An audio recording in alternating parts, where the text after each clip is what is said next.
Ya, alhamdulillah hari ini saya bahagia sekali kembali pimpinan-pimpinan pesantren, para pimpinan-pimpinan majelis-majelis taklim sekaligus pimpinan masjid-masjid dan musola yang semua itu adalah kekuatan kita dibantu dengan para aktivis NU. Insya Allah ini bukan hanya akan memperkuat PKB dan Amin di Demak, tapi di sekitar Jawa Tengah pada umumnya.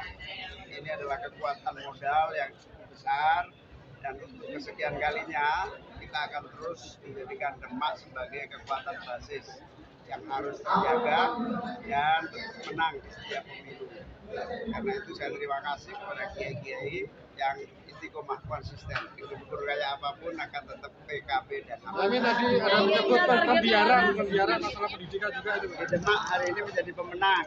Ini prestasi yang bagus. Ya insya Allah harus terjaga minimal 51% bisa. Amin.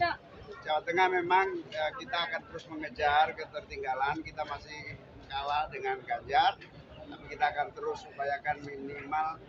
Kalau dulu waktu pilkada kita 41%, Ganjar 50 sekian persen. Insya Allah kita akan di angka 41%. Nah, tadi menyebut pembiaran masalah pendidikan itu.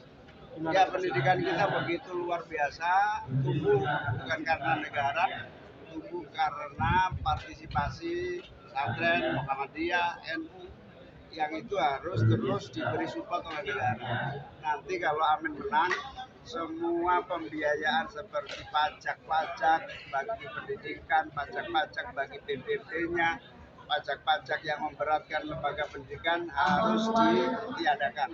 Supaya apa? Supaya lembaga pendidikan kita murah, bahkan kalau perlu dalam waktu 7 tahun ini, supaya kekuatan SDM kita unggul, kita bantu sebanyak mungkin untuk lembaga-lembaga pendidikan yang meningkatkan kompetensi dan skill untuk memasuki dunia kerja. Cak, soal selepet ekonomi itu apakah menjadi awareness sendiri buat program Caimin dan kemudian apakah menjadi tujuan khusus menarik dukungan kaum muda? Ya, Slepenomics itu sebagai cara kerja saja supaya yang stagnan itu kita selepet, kita turunkan menjadi satu program yang jalan.